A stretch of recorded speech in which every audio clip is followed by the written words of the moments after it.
রব্বে কারীম ইবলিসকে বলতেছে, ফাসাজাদু ইল্লা ইবলিস, আদমকে সবাই সেজদা দিছে, দেয় নাই শুধু ইবলিস। ইবলিস কি আল্লাহ পাক রব্বুল আলামিন বলছে তোরে বরখাস্ত করলাম, ধ্বংস তুই। ইবলিস বলে, আল্লাহ আপনার একজন আদমকেও আমি জান্নাতে যেতে দিব না। তখন আল্লাহ কি জবাব দিছে জানেননি? আল্লাহ পাক রব্বুল আলামিন তখন বলছে, ইবলিস আমি আমার বান্দাকে বড় আদর করে বড় যত্ন করে বানাইলাম। ইবলিস আমি আল্লাহ যত মাখলুকাত সৃষ্টি করছি, কোন মাখলুকাত সৃষ্টি করার সময় আমার হাত আমি লাগাই নাই। আল্লাহ সূরা ইয়াসিনে জানায় দেয়, ইন্নামা আমরুহু ইযা আরাদা শাইআন আইয়াকুলা লাহু কুন ফায়াকুন।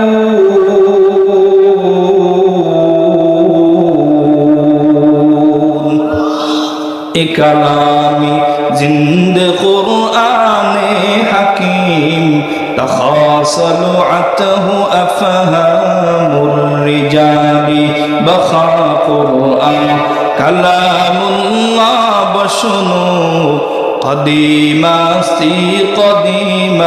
استي معين।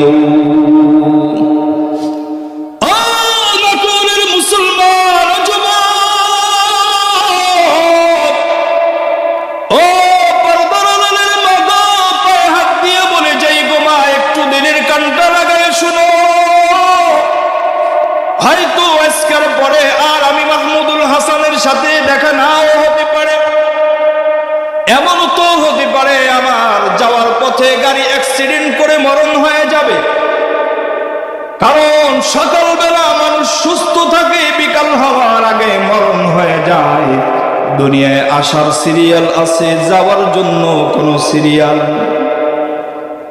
এর নবীর উম্মতের দল, এজন্য পায়ে হাত দিয়া বলতে চাই, মরণের ভয় সব সময় দিলের ভিতরে রাখার দরকার আছে না নাই? রব্বে কারীম বলে, ইবলিস তুই আমার সব বান্দাগুলারে বান্দিগুলারে জাহান্নামী বানায় ফেলবি, ওয়াদা করলি? বলে, আল্লাহ হ্যাঁ ওয়াদা করলাম, একজনকেও আমি ইবলিস জান্নাতে যাইতে দিব না। ইবলিস রে কয়, ইবলিস তুই কি জানো আমি আমার বান্দাদেরকে কত মহব্বত করে কত আদর করে বানাই না? আল্লাহ বলেন, খলাকতু বিয়াদাইয়া, এ ইবলিস আমি আমার বান্দার হাত